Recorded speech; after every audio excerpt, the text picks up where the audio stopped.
Hello students, good morning.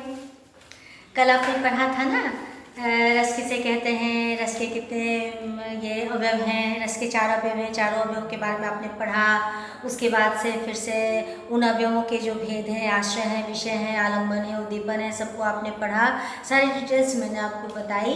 आज आपको पढ़ना है कि रस के कितने भेद हैं, ठीक है, और रस के कितने भेद हैं और रस के भेदों के जो अस्थायी भाव हैं उनको पढ़िए। और फिर प्रत्येक रसों के बारे में मैं आपको डिफिनेशन कर देती हूँ, उसके उदाहरण बता देती हूँ।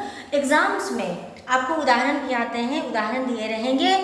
किसी भी कविता का कोई 2-4 पंक्तियाँ दी रहेंगी और कहा जाएगा कि इसमें से इस पंक्ति में कौन सा रस है, वो आपको लिखना है, या फिर इस रस का अस्थायी भाव क्या है, यह भी आपके क्वेश्चन बन सकते हैं। तो सब चीज़ों को आपको देख लेना है। तो आइए देखते हैं कि रस के कितने भेद हैं और इसके अवयव कौन, इसके अस्थायी भाव कौन कौन से हैं। देखिए बोर्ड पर रस के 9 भेद हैं। रस के 9 भेद माने गए हैं। कौन कौन है तो देखिए, यहाँ रस के भेद हैं, इधर उनके अस्थायी भाव मैंने लिखे हैं, अस्थायी भाव भी देख लेना है। श्रृंगार रस है, श्रृंगार रस का अस्थायी भाव रति होता है। हास्य रस है, हास्य रस का अस्थायी भाव हास होता है। करुण रस का अस्थायी भाव शोक होता है। वीर रस का अस्थायी भाव उत्साह होता है। रौद्र रस का क्रोध, भयानक रस का भय, विभत्स रस का घृणा, शांत रस का निर्वेद, अद्भुत रस का विस्मय, वात्सल्य रस का वत्सल, और भक्ति रस है तो इष्ट देव विषयकृत। इष्ट देव कहते हैं आप जिनकी पूजा अर्चना करते हैं, आपके जो इष्ट देव हैं, जिनकी आप आराधना करते हैं, उनके प्रति जो आपका प्रेम है वह आता है भक्ति रस में। अब यह देखिए, ये जो वात्सल्य रस है और भक्ति रस है, ये श्रृंगार रस में इंक्लूड हो जाता है, क्योंकि यहाँ भी प्रेम की बात होती है तो श्रृंगार रस में इंक्लूड होता है। इसलिए 9 रस माने गए हैं, लेकिन यहाँ पर लिखा जाता है 11। प्रश्न आपको भक्ति रस से भी आ सकते हैं, वात्सल्य रस से भी आ सकते हैं, लेकिन यदि प्रश्न पूछेगा कि रस के कितने भेद हैं तो आप 9 ही लिखेंगे, ठीक है, और नाम पूरा 11 का लिखना होगा, लेकिन लिखना होगा 9। और यदि पूछेगा कि रस के कितने भेद हैं तो सिर्फ ये नाम लिखेंगे आप, श्रृंगार रस, हास्य रस, करुण रस, वीर रस, रौद्र रस, यहाँ से लेके 9 तक का नाम लिखना होगा। लेकिन यदि पूछेगा, मान लीजिए पूछ दिया कि वीर रस का अस्थायी भाव क्या है, तो सिर्फ आपको वहाँ पर उत्साह लिखना होगा। पूछ दिया अगर कि करुण रस का अस्थायी भाव क्या है, तो आपको वहाँ पर शोक लिखना होगा।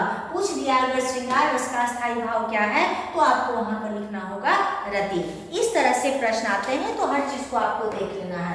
अब देखिए श्रृंगार रस में आइए, सबसे पहला नंबर श्रृंगार रस है, तो श्रृंगार रस का अस्थायी भाव रति होता है। रति का अर्थ प्रेम होता है। श्रृंगार रस में आइए, देखिए श्रृंगार रस कह रहा है, ध्यान से देखेंगे और समझेंगे कि श्रृंगार रस का आधार स्त्री पुरुष का सहज आकर्षण है। इस रस में सुखद एवं दुखद दोनों प्रकार की अनुभूतियां होती हैं। अब आइए श्रृंगार रस क्या है। श्रृंगार रस जो है वह स्त्री और पुरुष का सहज आकर्षण है। एक दूसरे के प्रति जब नायक और नायिका आकर्षित हो जाते हैं, दोनों में प्रणय संबंध की स्थापना होती है, वह श्रृंगार रस कहलाता है। यह श्रृंगार रस जो है, इसमें सुखद एवं दुखद अर्थात सुख की भी अनुभूतियां हैं, दुख की भी अनुभूतियां हैं। जब सुख की अनुभूतियां होती हैं वहाँ संयोग श्रृंगार होता है, और जब दुख की अनुभूतियां होती हैं वहाँ वियोग श्रृंगार है। तो संयोग श्रृंगार क्या कहता है, वह देखिए संयोग श्रृंगार कहता है जब काव्य में नायक नायिका के मिलन की अवस्था का वर्णन होता है।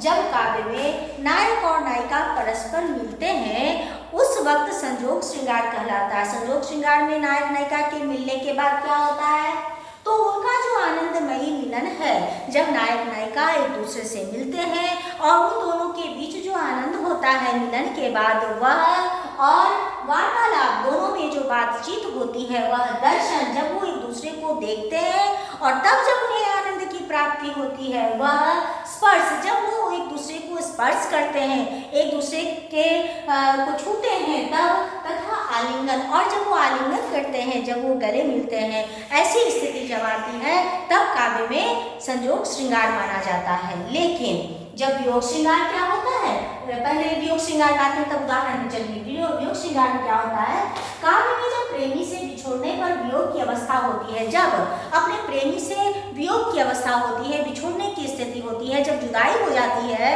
तब वियोग श्रृंगार होता है, उसमें दुख की अनुभूति होती है। लेकिन रहता है संयोग लेकिन रहता है वो श्रृंगार रस ही, क्योंकि अगर वह अलग होता है नायक नायिका एक दूसरे से, फिर भी वो एक दूसरे को याद करता है, उसकी याद में जीता है, इसलिए वहाँ भी श्रृंगार रसी माना जाता है। अब देखिए संयोग श्रृंगार का उदाहरण। एक पल मेरी प्रिया के दृढ़ पलक थे उठे ऊपर सहज नीचे गिरे, चपलता ने इस विकम्पित पुलक से दृढ़ किया मानो प्रणय संबंध था।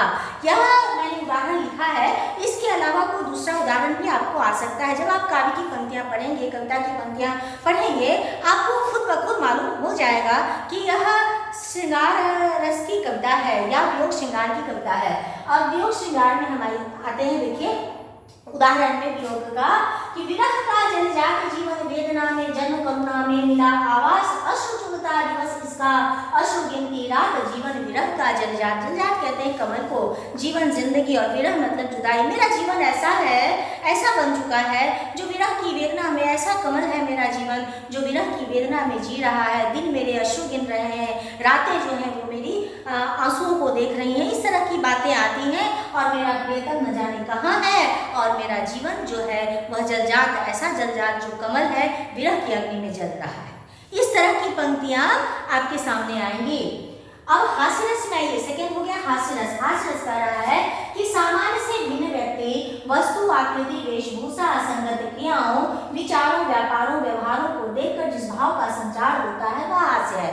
हास्य रस का मतलब होता है जब किसी को हम देखते हैं, किसी की आकृति को हमने देखा, किसी की वेशभूषा को हमने देखा, पहनावा देखा, रंग रूप देखा, उसकी रचनाओं को देखा, उनकी आकृतियों को देखा, किसी व्यक्ति के व्यवहार को देखा, आचार को देखा, और देखते ही अचानक से जब हंसी आ जाती है वहां पर हास्य रस होता है। या कोई ऐसी कविता जिसको पढ़ने के बाद हमें हंसी आ जाए, वह हास्य रस से ओतप्रोत कविता होती है। उसका उदाहरण देखिए, क्या कह रहा है। तभी एक कुली आया मुस्कुरा कर बोला। कुली आप जानते हैं स्टेशन पे होता है। वह आया एक आदमी के पास और बोलता है मुस्कुरा कर, अंदर जाओगे? हमने पूछा तुम पहुंचाओगे? वह बोला बड़े बड़े पार्सल पहुंचा चुका हूँ, आपको भी पहुंचा दूंगा, मगर रुपये 50 लूंगा। हमने कहा 50 क्यों? अरे यार सामान नहीं है। तो कुली ने बोला बाबूजी आप किसी सामान से कम हैं। तो यह कविता पढ़ के अचानक से चेहरे पर मुस्कुराहट आ जाती है, आनंद का मन हो जाता है, हंसी आ जाती है। इस तरह की कविताएं जब हों तो वो हास्य रस होती हैं। ठीक है, आगे बढ़िए। तीसरा नंबर करुण रस। करुण रस में शोक की उत्पत्ति होती है, दुख का अनुभव होता है।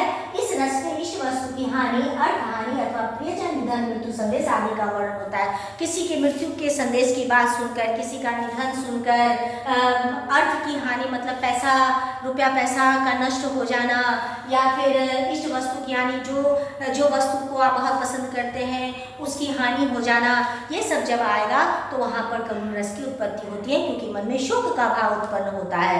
अब देखिए इसके उदाहरण में कह रहा है, माँ को अर्थी पर पड़ा देख जीजी की गोद से उतरने को लगाने लगी पूरा जोर।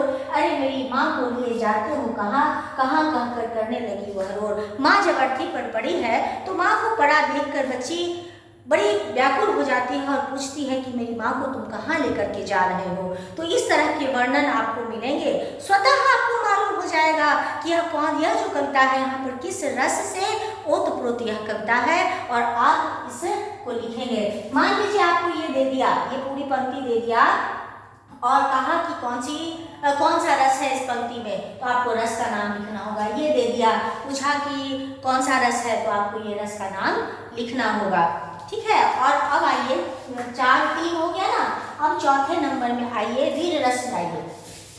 इसको मैं मिटा रही हूँ, वीर रस में आइए। चौथा नंबर नोट करिएगा, तीसरे के बाद चौथा है, चौथा में है वीर रस।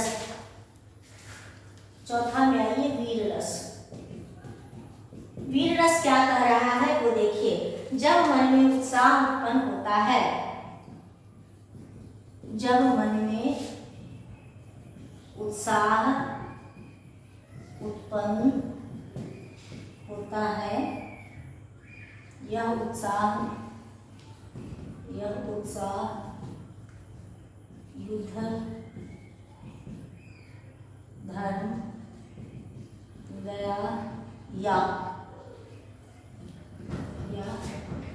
दान के लिए हो तब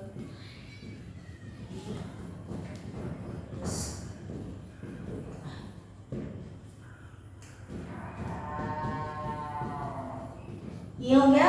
अब देखिए भी इसमें क्या कह रहा है।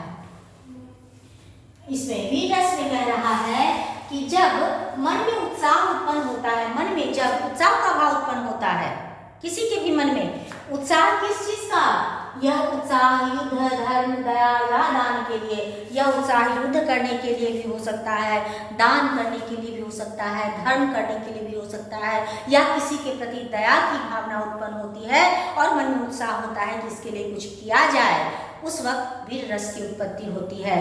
तो इसमें देखिए कि उत्साह, इसके उदाहरण में आ जाइए। उदाहरण देखिए, चमक उठी सन 57 में वह तलवार पुरानी थी, बुंदेले खरगोशों के मुख